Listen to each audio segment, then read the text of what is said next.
Hey, what is going on, guys? It's your boy Az. We are back here. We're going to be running the Blade Tower 7 to 12 preparation guide. Now, hopefully you guys have been able to get through the first 6 cells now. And I did have some videos out previously as well. So I'll link them in the description in case you guys are curious what we use. But we did use different combinations, trying to incorporate minimal Omen teams in Shadow Conclave as well here. And of course as well, no Professor Xavier. So of course, if you do have Shadow Conclave, if you do have Omen, if you do have Xavier, that's going to make things a little smoother. And of course as well, having Jeff the Landshark, Sentry, and some of the other big hitters that can change the tide of the battle will definitely for sure help.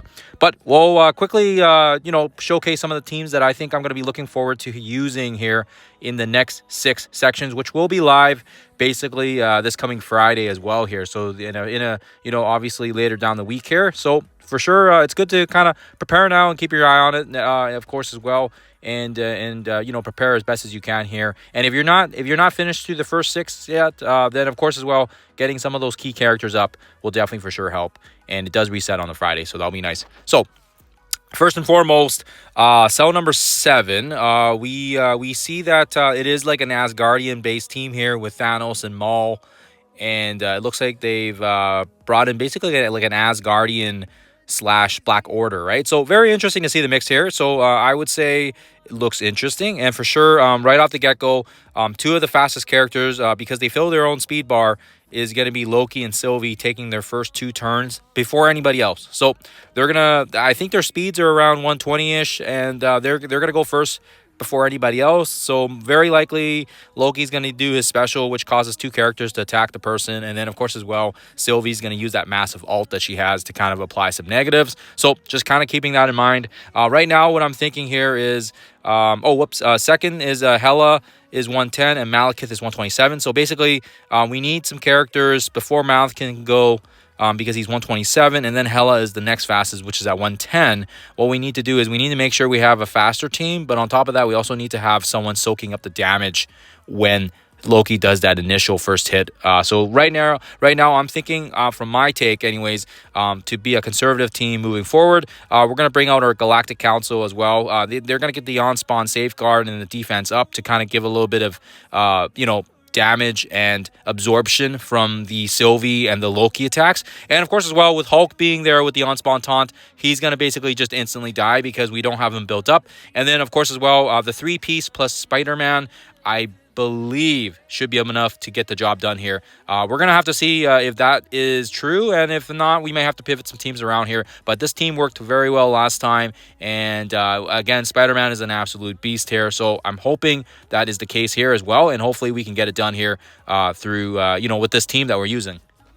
Next, we have cell number 8, which is like looks like a Gamma team with Rogue and Apocalypse. And of course, as well, this is nice because Gambit and Rogue both can go stealth. So right off the get-go here, I'm thinking, okay, New Mutants. And of course, as well, just so you guys are aware, Hulk is going to take the first turn because he's got the speed of 133. And then we've got Rogue shortly behind him. And of course, as well, we've got Apocalypse. And they've got those buffs together because of the 4...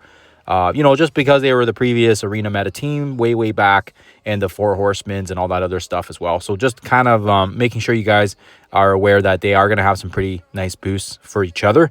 And then on top of that as well, we got Gambit throwing pings off there. But I'm thinking New Mutants because if they get the on-spawn stealth, that's going to boost the speed of our New Mutants even faster. And then with Eclipse, she should theoretically take her turn before Rogue because she's at 127, and our Eclipse is just a smidge faster, and she should be able to apply the silence onto her so that she won't be able to basically apply any positives or negatives to herself or to the team, which will help because we won't be able to get that nasty taunt.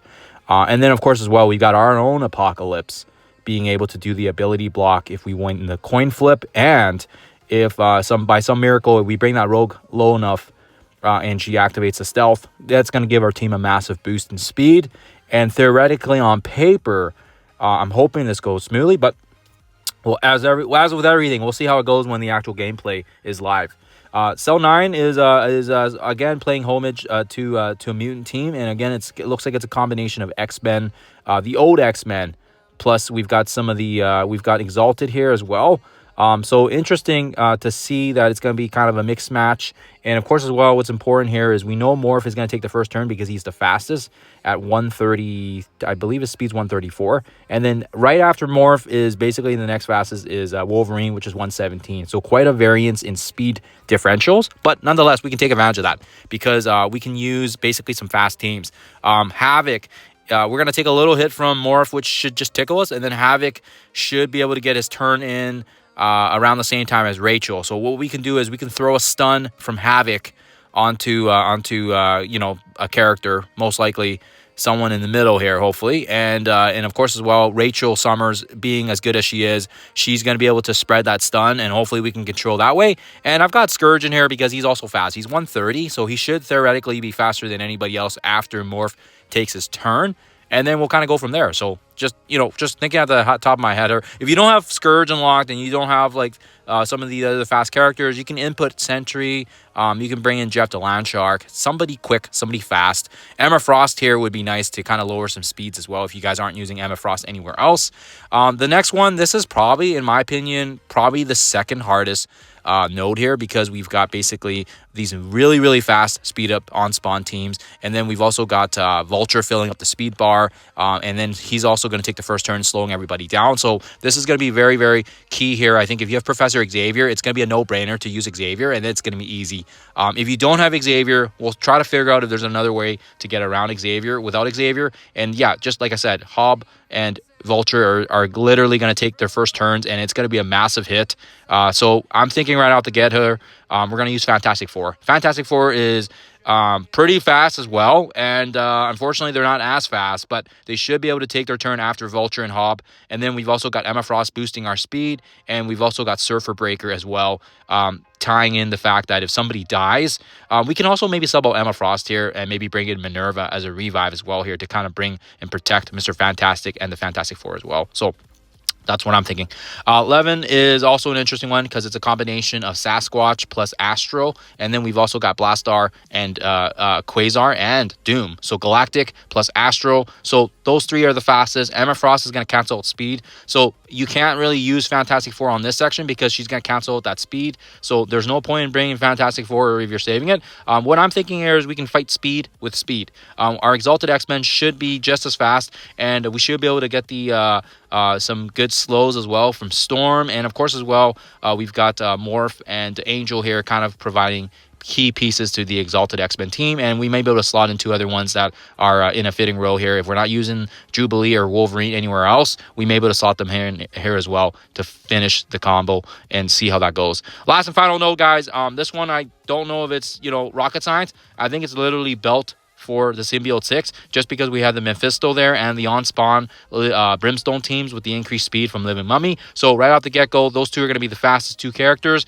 unless we cancel out that speed stat, which is basically we're calling for Symbiote 6. And whoops, I missed the Quicksilver here, but yeah, basically have your Quicksilver. You need him passively to remove that speed stat bonus, and then Riot, Venom, they're gonna do their thing. They're gonna absolutely shred these guys up here, and it shouldn't be hard. So that's pretty much that in a nutshell. Quick and fast for you guys here.